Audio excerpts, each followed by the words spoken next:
The desert sun was melting into the horizon when Carter Hale, a lone cowboy with a worn coat and a horse just as tired, drifted toward the Apache lands he knew he shouldn't step into. Hunger and thirst had driven him farther than he meant to go, and the dust storms behind him had made turning back impossible. He wasn't a man who feared bullets, storms, or outlaws, but he respected one thing deeply: native land, especially the land of the proud Apache people. But survival sometimes pushed a man where he never wanted to tread. As he moved deeper into the canyon, he stumbled upon a narrow crevice hidden behind thorn bushes. Curiosity tugged at him, and with a hesitant breath he squeezed through. Inside, the earth glittered like the stars themselves. A river of gold, raw, untouched, pure, ran along the stone walls. It was enough to make a poor man rich, enough to buy every dream he ever whispered into the night. For a moment, Carter felt his knees weaken. Gold was the kind of thing that twisted men into devils. But the Apache land was sacred, and touching what wasn't his felt like spitting in the face of the very earth that had kept him alive all these years.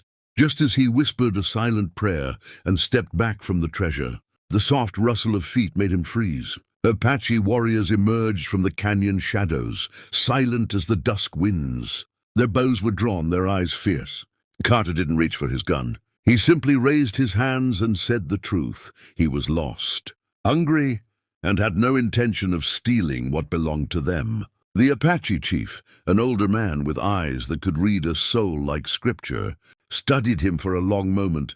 Carter expected death, or at least to feel the sharp sting of an arrow. But instead, the chief lowered his weapon. "You saw the gold," the chief said in a steady voice. "Why did you not take it?" Carter swallowed. "Because it ain't mine," he answered honestly. That answer settled into the canyon like a warm wind. Without another word, the warriors blindfolded him, led him out of the sacred place, fed him and released him at sunrise.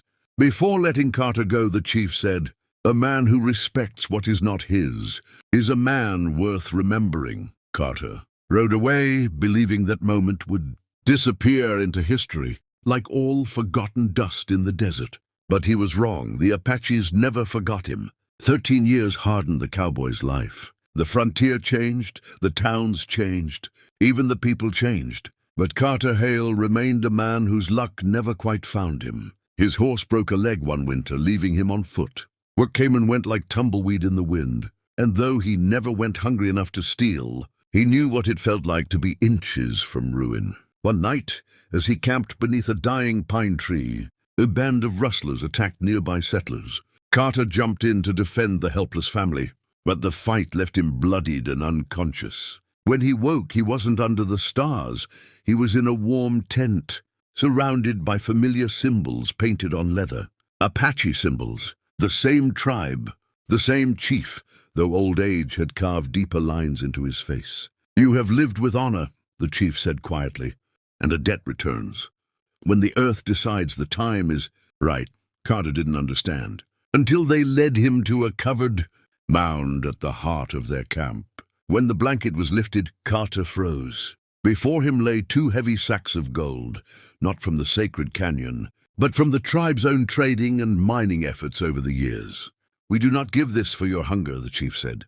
"We give it because 13 years ago you proved you were a man who would walk away from wealth rather than dishonor our land. A man like that deserves something better than struggle." Carter felt tears burn behind his eyes, something he hadn't felt in years. "I didn't leave the gold for reward," he whispered.